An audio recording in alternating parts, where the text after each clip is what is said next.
said the last couple of Mondays, it's great to be here on a Monday talking about a future game. Obviously, the last one we could possibly play this year. To do this and have the resolve, I guess, to play the way we have against the opponents that we've been set up against the last couple of weeks. Can't say enough about our guys in their preparation, their performance, on each one of these Saturdays the last 3 weeks, and here we are. We got a chance to catch our breath just a little bit again, have a 3-week lead into the championship game, heal up, allow our guys to get home for Christmas and see family a little bit, but we got one more in front of us. I know this is something this program hasn't accomplished in quite some time, but it's not just about getting there. It's about putting our best foot forward on January 8th with the intent on winning a football game. And at NDSU, we have a incredibly formidable opponent. Their success over the past decade has been unmatched in college football, and it just keeps rolling along up there.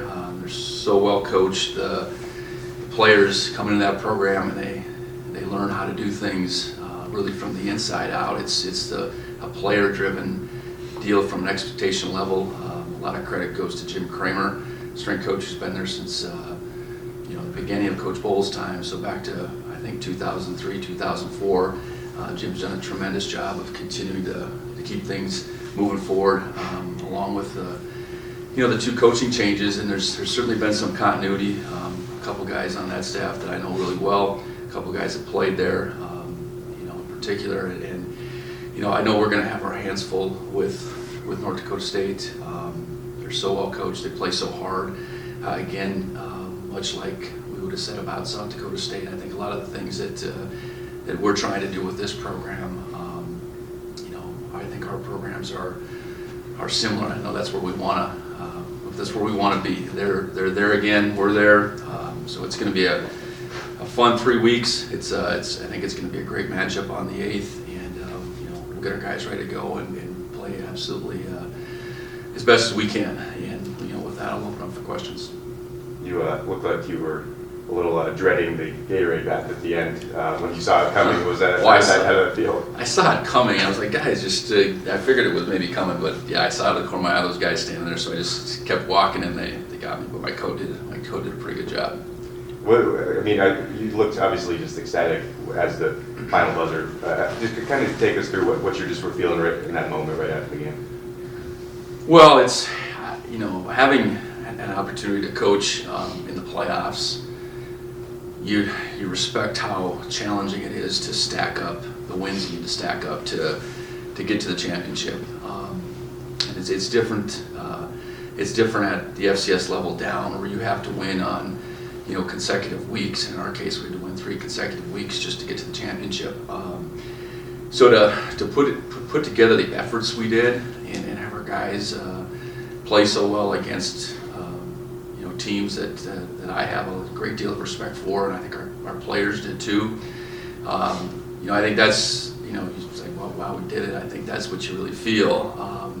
And so happy for, the 20,000 plus Bobcat fans that were in that stadium. I know that's an atmosphere that probably hasn't been matched here, maybe ever. And for that to be able to happen, things to come together for us to play at home one more time, the crowd to be the way they were. It's so impactful in that game.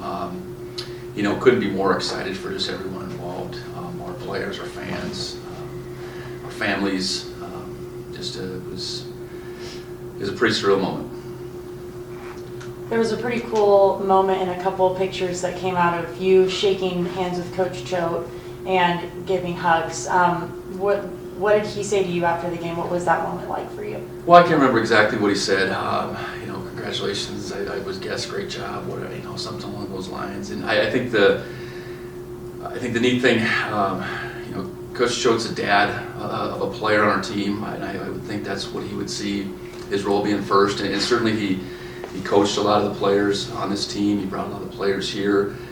He obviously established a way of doing things that we picked up on when we got here. But yeah, it was I think it was just a very exciting moment for him. I really, appreciate his congratulations, and, I was really good that he was able to be here. I know he was down in Huntsville as well, and he was at a regular season game, but that's the first time in person, I guess, we've had a chance to connect. So, it was good to have that moment. And North Dakota State inside and out. Tell us a little bit about what really stands out to you on both sides of the ball for this team. Well, I think what stands out is you got to look at this from a decade-long perspective and know that the success they had is not just it's not a one-year deal by any means, and it's something that's been built upon itself. And the amazing thing is all the championship appearances, they're undefeated. So getting there has been one thing, and I know they've been very fortunate to play all but one of those games at home in the playoffs back to 2011. And getting to the championship, though, when you are playing on a neutral site and continuing to win that game every year is something. And I speak to that because there's a sense of confidence that you have to have in going into this game. There's a sense of belief that you have to have going into this game. And I think I know full well that their kids have that. I know they've learned from the guys in front of them. I know, as far as what they do offensively and defensively, it's principled. It's run the football, stop the run to the nth degree. I think that's been the hallmark of that program going back to when I was there. And no matter who's been coaching, there's been 3 coaches, head coaches now. A lot of assistants have come through there.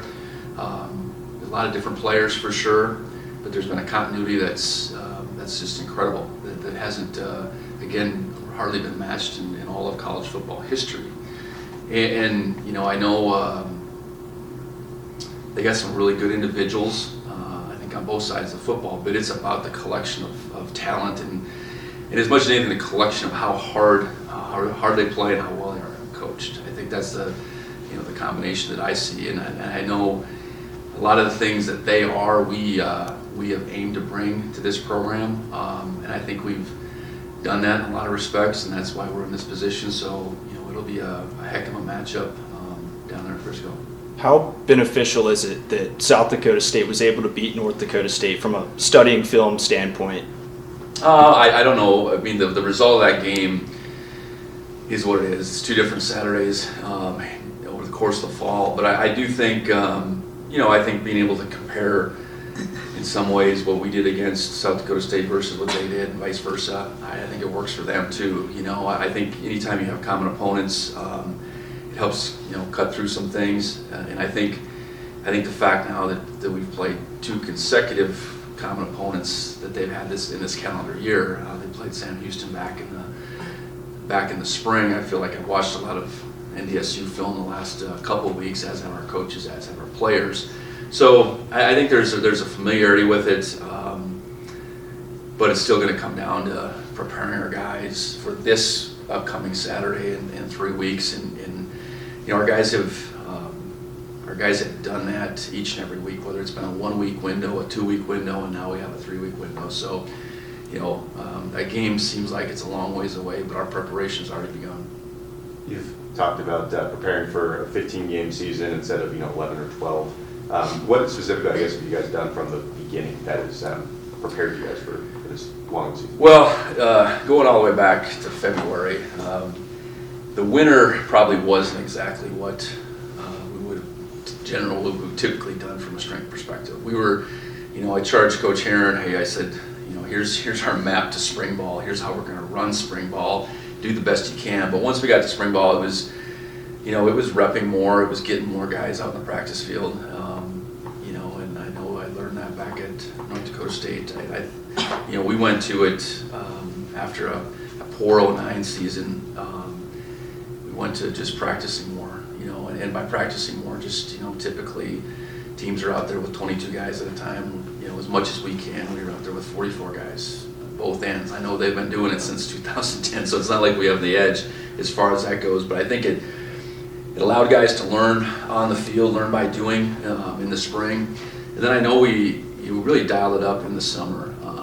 And I think Coach Aaron had a chance to say, okay, this is how Coach Vigen and the staff wants to practice. First of all, we got to get them in position so they can practice like this come August. And our guys worked really hard in the summer. I think there was a real determination. They knew how we wanted it to look much differently, let's say in June than they did in February. So along with Coach Aaron's direction, there was a real buy-in by our guys. And then fall camp, I think you have the chance to get guys as seasoned as possible. And I spoke of Rylan Ort. That's really Rylan's most significant. That was his first start, but the first time he really played significantly the last couple weeks. And that's in large part just with how he was prepared in fall camp. Even a guy like Tommy, who was really fourth string for the better part of spring and fall, he was still getting a fair amount of reps. He wasn't just standing over there, waiting for a couple reps here and there. And there's other guys certainly across the board that have been able to step in, and it allows you to just withstand the grind of to this point a 14 game schedule, and then not you lose at Chase Benson. There's a drop off, but okay, you got guys that can step in there and do their very best because they're prepared. The drop off isn't nearly as significant. So I think it's just changing the way of doing things, and our guys really buying into that collectively. That's helped us get to this point. Yeah, we talked so much about the D-line rotation. So obviously keeping guys fresh just in games, but I imagine the thought of getting deep in the playoffs that was part of that, right? Yeah, I think it's knowing that's as critical a position group on our team as we have our D-line. And while we have in that group some really good individuals, you got 2 first-team all-conference guys, all-American types. Andre's certainly worthy of the accolades he's gotten as well. But if those 3 guys were out there much more than they already are, we could play as effectively. At the same time, I think Daniel's mentioned it the last couple of weeks, that next wave of guys, they see themselves as starters. They know they're going to have a regular role. It might not be as many reps, but it wasn't that we needed to force that necessarily. I think it was just understanding if we can get to a point where we can play upwards towards 10 guys for those 4 positions, it's going to serve us really well. And credit to Sean and Adam getting those guys ready early on, and then those guys in those lesser rep roles have really taken it on and really playing to the best of their ability week in and week out. I have a question. Just looking back on Saturday's game, was there a moment as a coach that you felt really proud, whether it be a moment or a specific play, or how the players did on Saturday? Well, there's a lot of plays. I think a play that really set the tone was Troy's stop on 4th down. We moved the ball a little bit, punted it to them, and they moved it down, I think fairly easy inside the 10, and someone needed to grab momentum. And that's typically not the place you grab momentum on defense. It's maybe inside the 10, but they went for it on 4th down, and Troy made a terrific play on a really good running back. I'm certain it's a play that their defense or their offense did not think that we could make. Troy made it, and that play really, we seized momentum for the first time in that game. And there was certainly some back and forth in that first half, but I know that maybe gave the crowd a jolt of energy for sure. Not that it needed a lot, but it gave the crowd a little bit of a jolt. And I know our guys, it got us moving in the other direction. We answered with a score offensively, and and I guess the rest was a history to some regard, because there was a lot of big plays, and certainly we recover that fumble at the end. Daniel does, and he goes down, and they flip right to Alabama on the speakers. That was a pretty cool moment as well. Are there times when you are watching and you see Troy make a tackle side to side or just grab a guy from behind and go, how did he get there? Well, it doesn't surprise me much more. His ability to cover ground is unlike, I would think, too many players at this level, or at the FBS level for that matter. And I know as the season has gone along, and we've talked about it before, he's just continued to get better at just seeing the game, reading his keys, so his reaction time on top of his incredible ability, I think has allowed him to get to more things.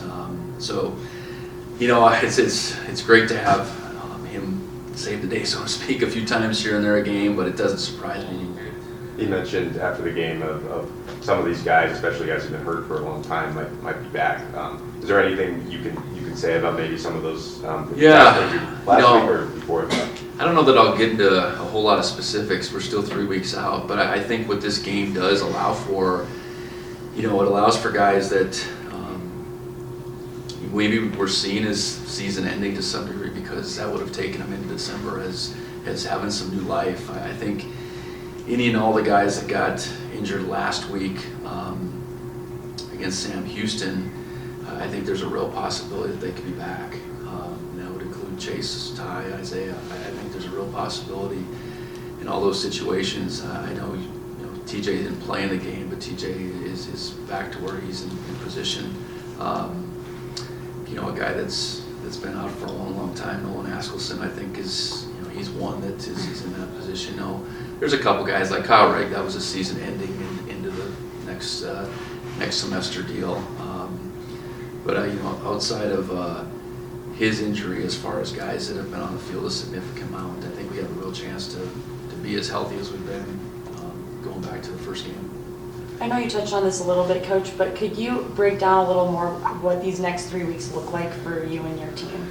Yeah, we'll get going on NDSU today and do some really good work the next few days here. Allow our guys to get home for Christmas and have kind of a long weekend, and then we'll bring them back early part of next week. And as we sit, I think that'll be the 28th. We bring them back, and we would go down to Texas on the 5th. Really be smart about how we use that time. I know cross our fingers on the weather for sure. Cross our fingers on the quality of the turf out there as far as the precipitation we get. But get as good a work as we can, and it'll be extra work certainly. It's a different mindset when you have 3 weeks as opposed to 1 or 2 for that matter. But get our guys as schooled up as we can, and you have them while they're here. It's just football. I used to joke at NDSU, it's winter camp. So you have spring ball, you have fall camp, and now we're fortunate to have winter camp. So I know they'll have it going on at Fargo, and I know they'll be as schooled up as they can possibly be, and we can be as schooled up as we can, as healthy as we can. And you really want to. There's a delicate balance there as far as how you practice them while they're here. Where does this coaching season rank for you in your coaching career? Well, that's a good question. I hadn't even really thought of that. I think back, and it was 10 years ago when we won our first championship at NDSU, and we were close the year before when we made it to the quarterfinals and lost Eastern Washington. They won, so you think you're kind of right on the doorstep. But then to go in the next year and we beat, I think, James Madison. We beat an incredibly talented Georgia Southern team that year, and beat Sam Houston. That was, getting over the hump for the first time was big there. But I think this will be, for me, as big as anything. I think you come into a situation with a group of guys that had been close and tried to paint a picture of, hey guys, you're maybe closer than you maybe think you are, and now here's what we got to do. Here's what we got to do is the hard part, and you had to get them to believe, and had to get them to just work. And it's certainly way beyond just me. It's a coaching staff that bought in. It's making some changes schematically that I think have really worked well for us. A lot of credit goes to our strength staff. I've said that over and over again. I think our commitment here from President Cruzado, Leon Costello, our fan base has been incredible, and here we are. So we need to finish it off, though. It's never about just making it there. It's about making it there and winning the game. And that's, like I said before, NDSU's been able to do that each and every time they've been down there. So the deck is stacked, but we're going to get our guys ready to go win a football game and take this thing all the way. That's our intent.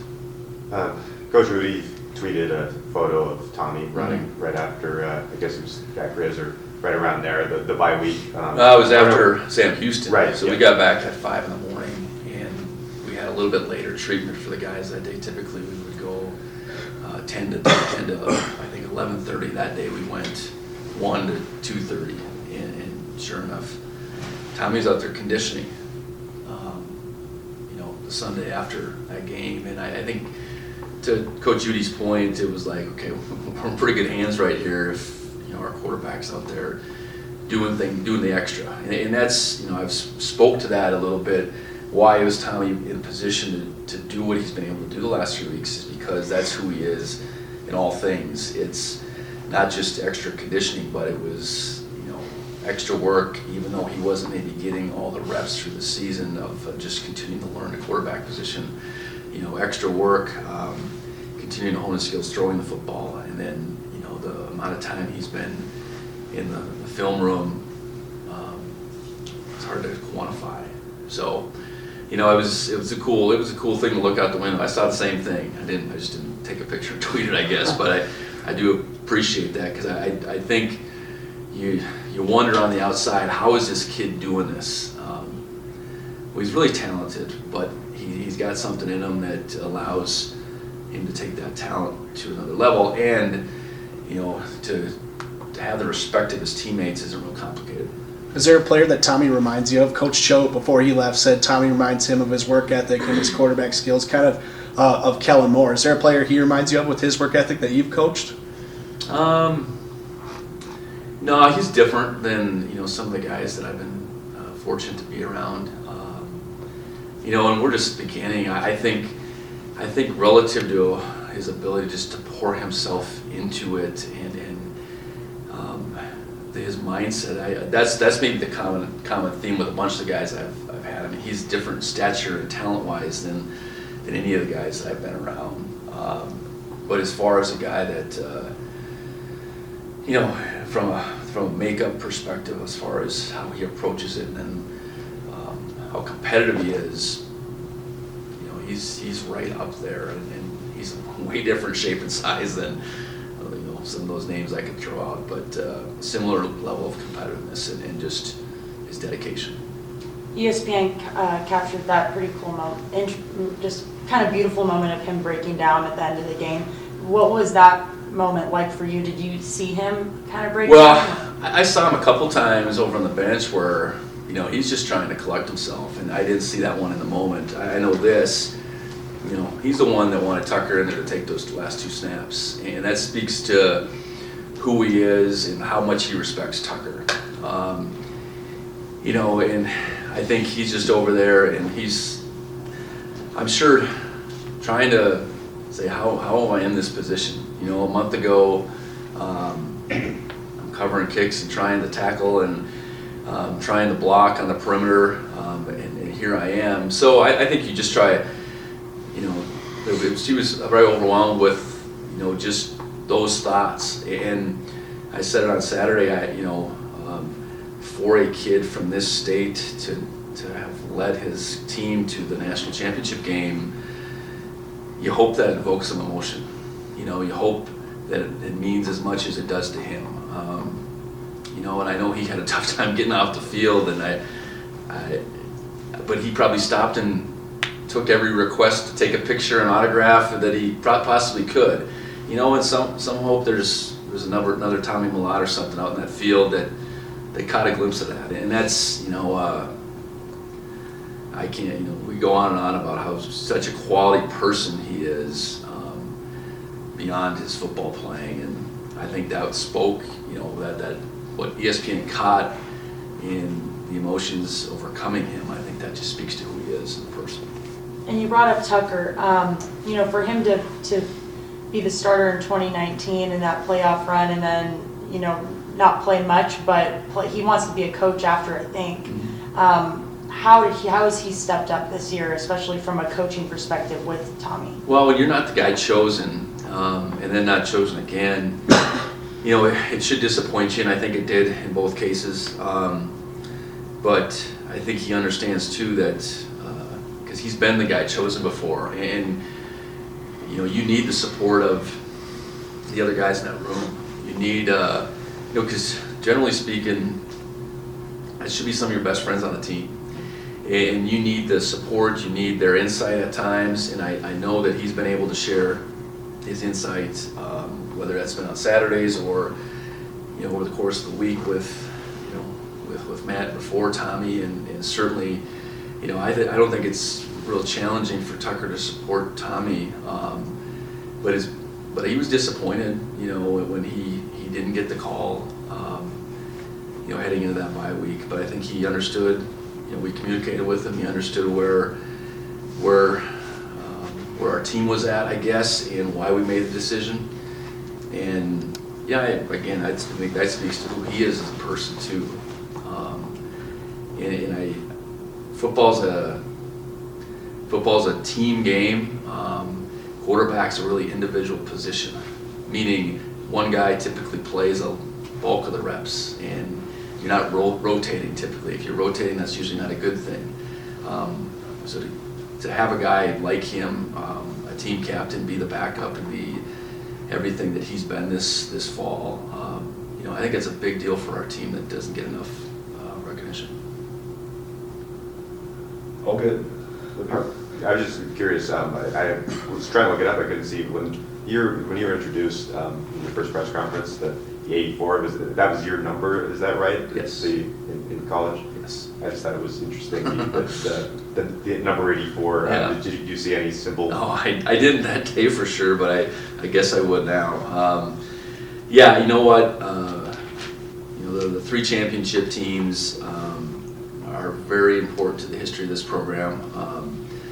The number of players, I think, from that 84 team in particular that are still around.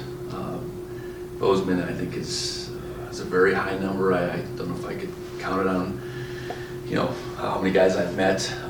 But there's a certain sense of pride when you were part of a championship team. So to have that opportunity and have it be down to one game, that's where we're at. And, to say the 84, the 76, 56, those teams are immortal, I don't know. But if they are, that's where I want our guys to be.